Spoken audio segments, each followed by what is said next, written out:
Shalom, kita bersyukur hari ini masih diberi kesempatan oleh Tuhan untuk kita boleh datang kepadanya. Mari kita akan merenungkan firman Tuhan yang terambil di dalam kitab Matius 18 ayat yang pertama hingga ayat yang ke-11. Sebelumnya mari kita berdoa. Tuhan, terima kasih untuk hari ini Engkau sudah memberkati dan memelihara kami. Kami mau menyerahkan hidup kami mau membaca firman-Mu, kiranya Engkau boleh menuntun dan menolong setiap kami memahami kebenaran-Mu. Terima kasih Tuhan, kami berdoa dalam nama Tuhan Yesus Kristus, haleluya, amin. Matius 18 ayat yang pertama hingga ayatnya yang ke-11. Pada waktu itu datanglah murid-murid itu kepada Yesus dan bertanya, "Siapakah yang terbesar dalam kerajaan surga?" Maka Yesus memanggil seorang anak kecil dan menempatkannya di tengah-tengah mereka. Lalu ia berkata, "Aku berkata kepadamu, sesungguhnya jika kamu tidak bertobat dan menjadi seperti anak kecil ini, kamu tidak akan masuk ke dalam kerajaan surga. Sedangkan barang siapa merendahkan diri dan menjadi seperti anak kecil ini, dialah yang terbesar dalam kerajaan surga. Dan barang siapa menyambut seorang anak seperti ini dalam namaku, ia menyambut aku. Tetapi barang siapa menyesatkan salah satu dari anak-anak kecil ini yang percaya kepadaku, lebih baik baginya jika sebuah batu kilangan diikatkan pada lehernya, lalu ia ditenggelamkan ke dalam laut. Celakalah dunia dengan segala penyesatannya. Memang penyesatan harus ada, tetapi celakalah orang yang mengadakannya. Jika tanganmu atau kakimu menyesatkan engkau, penggalah dan buanglah itu, karena lebih baik bagimu masuk ke dalam hidup dengan tangan kudung atau timpang daripada dengan utuh kedua tangan dan kedua kakimu dicampakkan ke dalam api kekal. Dan jika matamu menyesatkan engkau, jungkilah dan buanglah itu, karena lebih baik bagimu masuk ke dalam hidup dengan bermata satu daripada dicampakkan ke dalam api neraka dengan bermata dua. Ingatlah, jangan menganggap rendah seorang dari anak-anak kecil ini, karena aku berkata kepadamu, ada malaikat mereka di surga yang selalu memandang wajah Bapakku yang di surga. Karena anak manusia datang untuk menyelamatkan yang hilang." Amin. Demikianlah firman Tuhan, mari kita merenungkannya.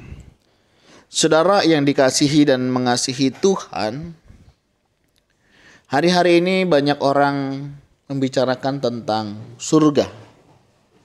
Orang tertarik dengan surga, orang tertarik dengan keselamatan. Tetapi tidak sedikit yang tertarik dengan Allah. Ini saudara yang terjadi hari-hari ini. Orang pengen masuk surga, ya, orang ingin selamat, tetapi mereka tidak tertarik untuk mengenal Allah dengan lebih dalam.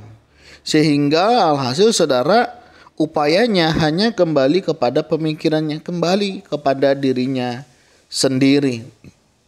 Alih-alih hanya untuk yang penting hidup bahagia, mati masuk surga. Apakah demikian saudara di dalam kehidupan? Tentunya tidak, bukan? Mari saudara kita mencintai Allah. Tentunya orang yang mencintai Allah akan melakukan apa yang dikehendakinya. Nah, dalam bagian ini saudara ada beberapa kebenaran yang Allah ingin nyatakan di dalam hidup kita. Yang pertama saudara, ketika kita hidup sebagai anak-anak Tuhan, tentunya hidup harus di dalam pertobatan. Aku berkata kepadamu, sesungguhnya jika kamu tidak bertobat dan menjadi seperti anak kecil ini, kamu tidak akan masuk ke dalam kerajaan surga. Nah saudara, satu hal yang penting untuk kita lakukan sebagai anak Allah adalah pertobatan atau bertobat. Bertobat Berarti kita tidak lagi hidup semau kita, tapi hidup kita arahkan kepada kehendak Tuhan. Meninggalkan cara kehidupan yang lama dan menghidupi cara kehidupan yang baru yang selayaknya sebagai anak-anak Tuhan. Bertobat dari cara hidup yang tidak berkenan di hadapan Tuhan. Perkataan, perbuatan yang tidak menyenangkan hati Tuhan. Ya. Bertobat berarti berbalik saudara dari kehidupan yang lama menuju kepada kehidupan yang baru. Meninggalkan dosa dan hidup dipimpin oleh Tuhan. Nah, saudara, di sini kita diajar untuk belajar seperti anak kecil, ya. Kenapa saudara kita belajar kepada anak kecil? Nah, ini menarik saudara ya. Di sini kan sedangkan barang siapa merendahkan diri dan menjadi seperti anak kecil ini, dialah yang terbesar dalam kerajaan surga. Dan barang siapa menyambut seorang anak seperti ini, dalam namaku ia menyambut aku. Kita melihat saudara, anak-anak kecil ya, dia kebergantungan kepada orang dewasa, keberserahan ya. Kita melihat anak-anak kecil ini menjadikan pembelajaran buat kita untuk kita ada rasa dekat dengan Tuhan, rasa nyaman ya. Dan tentunya anak-anak kecil juga memberikan kita ya bagaimana cara hidup yang jujur, tulus, apa adanya. Dan itulah mereka. Nah, demikian juga harusnya kita sebagai anak-anak Tuhan hiduplah sebagaimana kita anak-anak Tuhan. Hidup jujur, tulus, dan melakukan berdasarkan kehendak Tuhan, bukan karena ada sesuatu yang ingin dicapainya. Nah, Tuhan juga saudara memberikan perhatian khusus kepada anak-anak. Jika ada yang menyesatkan mereka mendapatkan konsekuensinya. Hal ini mengingatkan kita, mungkin kita orang dewasa ya, bagaimana hari-hari ini kita mempersiapkan anak-anak kita. Apakah kita mempersiapkan mereka memiliki pengenalan yang baik akan Tuhan? Atau kita mengajarkan hal-hal yang jauh daripada kehendak Tuhan? Oleh sebab itu saudara, sebelum kita mengajar anak-anak kita, penting sekali kita memperlengkapi diri kita sebagai orang dewasa sehingga anak-anak kita nanti mendapatkan ajaran yang benar, ajaran yang sehat. Ada sebagian orang berpikir, udahlah itu urusan guru sekolah minggunya.